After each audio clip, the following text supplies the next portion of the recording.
Pemilihan paus baru setelah wafatnya Paus Fransiskus telah dimulai pada Selasa, tanggal 7 Mei tahun 2025. Uskup Agung Jakarta Kardinal Ignatius Suharyo menjadi satu-satunya orang Indonesia yang mengikuti konklav di Kapel Sistina, Vatikan, tersebut. Sejak wafatnya Paus Fransiskus pada tanggal 21 April lalu, Dewan Kardinal telah mempersiapkan konklav untuk mencari paus baru. Tercatat, dalam laman resmi Vatikan, ada sekitar 135 kardinal dari seluruh dunia yang memenuhi syarat untuk memilih dan dipilih menjadi pemimpin takhta suci Vatikan. Salah satunya Kardinal Suharyo. Pemungutan suara akan dilakukan secara tertutup di Kapel Sistina. Memilih kepala gereja Katolik berikutnya adalah peristiwa penting, karena lembaga ini mewakili sekitar 1,4 miliar umat Katolik yang telah dibaptis di seluruh dunia. Konklav terakhir dilakukan pada 2013. Dilansir dari situs resmi Vatikan, Kardinal Ignatius Suharyo Hardjoatmojo adalah kardinal ketiga dalam sejarah gereja Indonesia. Ia lahir pada tanggal 9 Juli tahun 1950 di Sedayu, Bantul, Yogyakarta. Ia anak ketujuh dari 10 bersaudara. Satu saudara laki-lakinya adalah seorang biarawa, dan dua saudara perempuannya adalah biarawati. Pada usia 11 tahun, Suharyo masuk seminari menengah Mertoyu dan memperoleh diploma pada 1968. Ia kemudian pindah ke Yogyakarta untuk melanjutkan studinya dalam bidang filsafat dan teologi, yang ia selesaikan di Roma di Universitas Kepausan Urban. Di sana ia memperoleh gelar lisensiat dan doktor masing-masing pada 1979 dan 1981. Setelah menyelesaikan siklus studi, Suharyo kembali ke Seminari Tinggi Yogyakarta dengan peran sebagai formator. Ia kemudian ditahbiskan menjadi imam oleh Kardinal Darmojowono pada Januari tahun 1976. Di sana ia memberikan pelayanan hingga 1997 sembari mengemban sejumlah jabatan di bidang pendidikan filsafat. Termasuk jadi guru besar dan dekan Fakultas Teologi di Universitas Jesuit Sanata Dharma.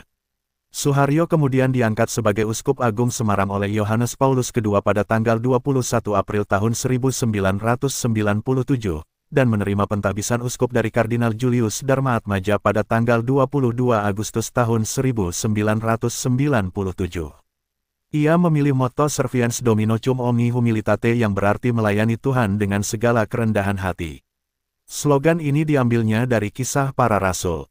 Selama 3 tahun, hingga 2000, ia memimpin Komisi Dialog Antaragama dalam Konferensi Wali Gereja Indonesia, KWI, yang mana ia menjadi Sekretaris Jenderal dari 2000 hingga 2006. Pada 2006, ia juga diangkat menjadi Wakil Presiden Konferensi Wali Gereja Indonesia hingga 2012. Setelahnya, dari 2012, ia jadi Presiden Konferensi Wali Gereja Indonesia hingga 2022. Pada tanggal 25 Juli tahun 2009, ia diangkat sebagai Koadjutor Uskup Agung Jakarta Kardinal Darmaatmadja. Setahun kemudian ia mewarisi kedudukan Uskup Agung Jakarta tersebut melalui suksesi pada tanggal 28 Juni tahun 2010. Artinya, Suharyo telah menjadi Uskup Agung Jakarta nyaris 15 tahun. Sejak 2012, Suharyo juga menjabat sebagai Presiden Konferensi Episkopal, yang diperbarui untuk 3 periode, yang terakhir pada 2021. Pada September tahun 2019, Tahta Suci Vatikan mengumumkan 13 kardinal baru pada tanggal 1 September tahun 2019. Salah satunya adalah Suharyo. Pengangkatan ini menjadikannya kardinal ketiga asal Indonesia.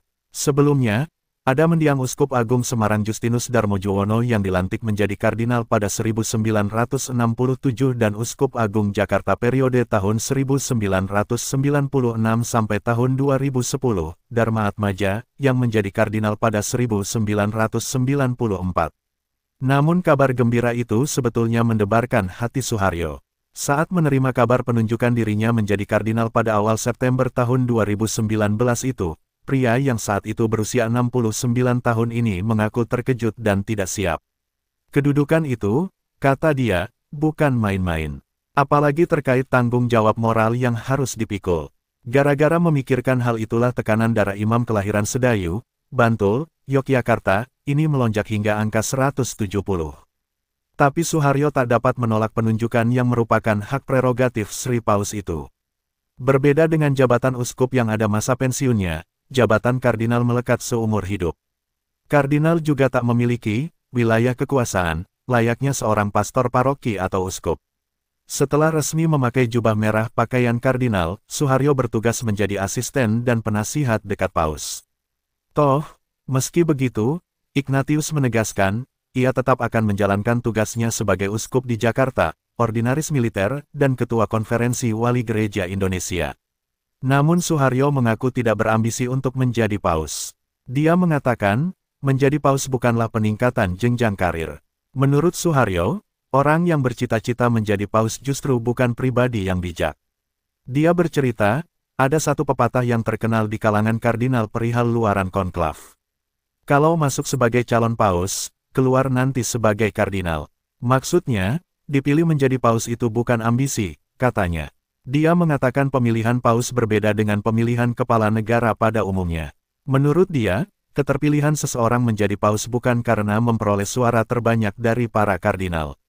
Suharyo mencontohkan saat Paus Fransiskus terpilih pada 2013. Dia mengatakan, nama Jorge Mario Bergoglio saat itu tidak masuk sebagai calon terkuat, tetapi dapat terpilih.